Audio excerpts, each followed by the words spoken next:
Okay, welcome back to Canadian Gun Reviews. This is my reloading series. This is going to talk about Stage 2, where in Stage 1 we talked about cleaning and forming of the cases. Stage 2 we're going to talk about trimming and priming of the cases. So there's a few different ways that you can measure these to make sure that they're trimmed to the proper length. And to know your proper length, you're going to want to get a hold of a reloading book. As you can see, I don't know if you can see in the angle, but I do have printed out pictures from a book, because this book doesn't have 6.5 Creedmoor, which I also reload. The internet can also be your best friend, but at the same time, it's really handy to have a book. Just flip to a page, done. I've always liked having a book. It's just easier. It's going to tell you exactly the max length your case can be, which in my case, my cut length on a 250 is 1.912. So I'm going to go to one of these. 1.91, 1.90. That one's right on the edge. Same with that one. Now this is my max length. This isn't my cut length. So see, that one's big. Now I can go through all these with my caliper, and I can get super precise measurements on those. Or since I have one of these, I pick up one of these and I go, okay, that one needs to be trimmed. Okay, that one's right on the edge. I'm going to trim it anyway. That one needs to be trimmed. So when I would go through all of them, this is my quick reference guide, and I would just, these need to be trimmed, these don't, these do, these don't, and just keep everything separate, label everything. Where I'm going to be trimming all of these, it doesn't really matter. But now I'll show you how to really speed your trimming process up. I might do a whole video just on this, but this will be a quick video of it. So this is a Lee case. I'll be using a Lee case holder to trim all my cases. If I was doing this by hand, I don't think I'd even reload, because this process really sucks, to be honest with you. And if I was doing this by hand, I would want to murder myself. I'm not gonna lie, it's rough, but all I would do, I would take my case, and ordinarily, if I'm doing it by hand, it's not gonna be in the drill, and then slide this in. Obviously, make sure there's no primer in it. Shouldn't be. And then I would just spin this.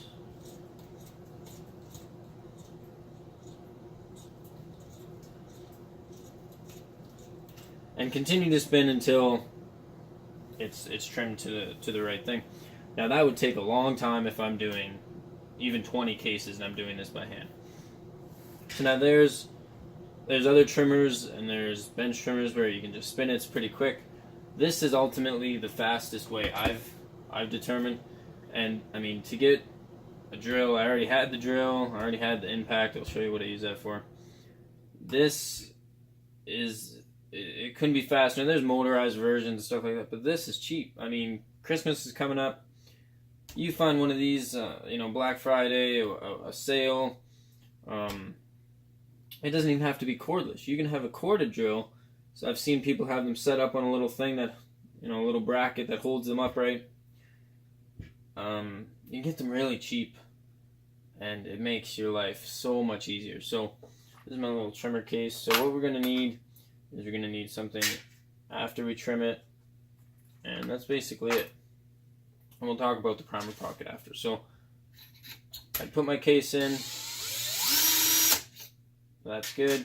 So now we get an edge. We got to take this burr down on the outside and the inside. So one of these, just the inside, couple of spins, outside, couple of spins. That's all. We don't want to bevel it or anything like that. Just take that burr off. And now that case is trimmed. So now we need to clean our primer pocket out. So there are tools. Lee makes them, and all kinds of people make them. And again, it's this little hand tool, and it kind of sucks. I mean, I can't even really lie about it. They suck. So what I use, flathead screwdriver. A nice sharp point flathead screwdriver. Fits in all my standard cases. Quick spin, and that primer pocket is really clean. Now, if I want to go above and beyond and I really want to clean these primer pockets, what I would do is I'd give it a quick spin with that.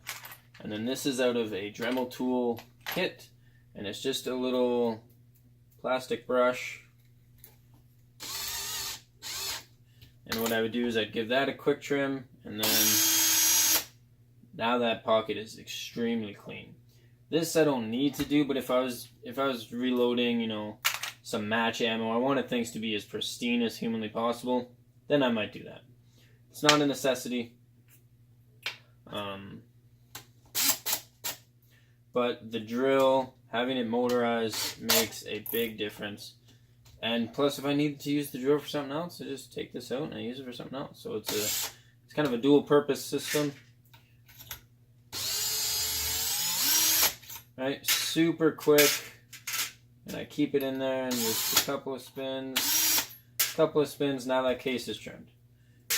I'll clean out the case. Check it. Does it need a little extra? Did. Done. That's it. I'll do another. It's really good. It's really fast. This is the part of reloading that you're probably going to hate the most. It's the part I hate the most. You know, it's a lot of work with your hands, even with the drills. You know, your hands get cramped up if you're doing a lot of cases. But this can really speed things up. So now I like to do both. I'll trim and then clean my pockets, my primer pockets. But I could just trim a whole bunch and then go back and, you know, hold 3 of these up with my...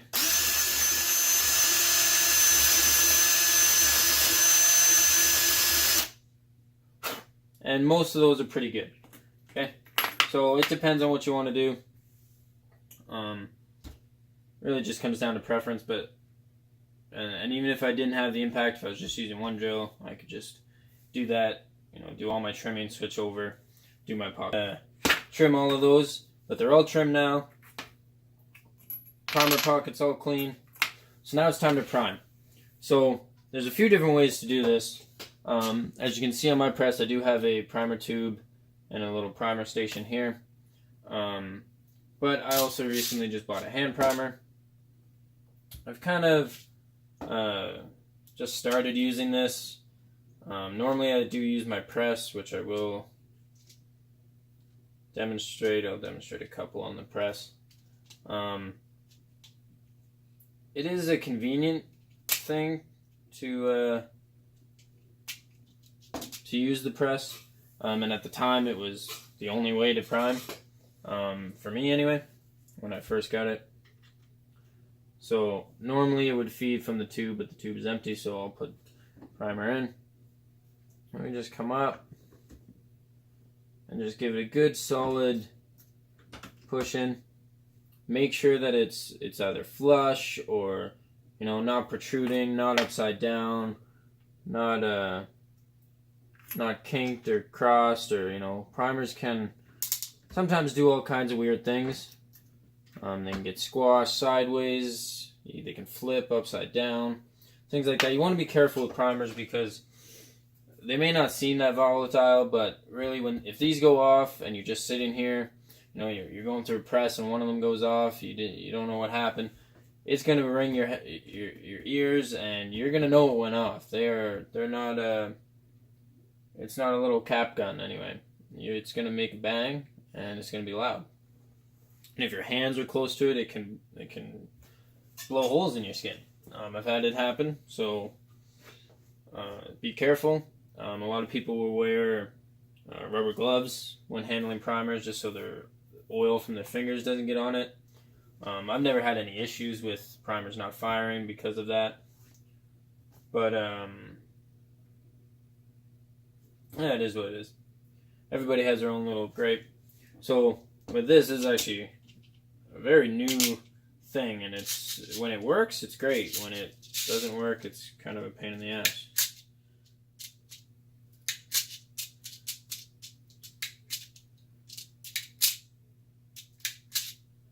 So it's essentially the same process. It's just in your hand. You always want to check. Always make sure your primers are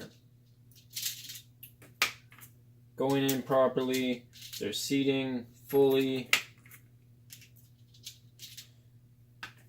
It's working pretty good right now. But again, sometimes I have some issues with that primer. Not getting in all the way on that.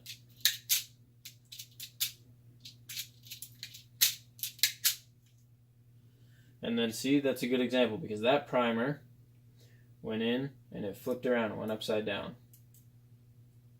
So you want to make sure every time that you're looking at them that primer is in properly every single time. And especially using something like this and using a press, you get a good feel for when the primer went in properly or it didn't. You get a pretty good idea, but you should. It's a good habit to always just take a quick peek before you put it back in your box. And again, like I said, this thing is great when it works. It's a pain when it doesn't, because I can be much faster using this, and I can turn. And as I have a TV set up here, I can sit and watch TV and prime, as long as I'm still checking. Boom, I can listen to music. Whatever you're doing to keep yourself busy, basically. When you're doing kind of mindless tasks like this, you do want to pay attention to your primers, though. Like I said, they can be dangerous at times. But really, this is pretty easy work. Especially with one like this, I find that my hand can definitely get cramped. And even, splurge and get the one that's supposed to be more ergonomically friendly. But it is what it is, I guess. One last one. One of these days, this thing decides to work.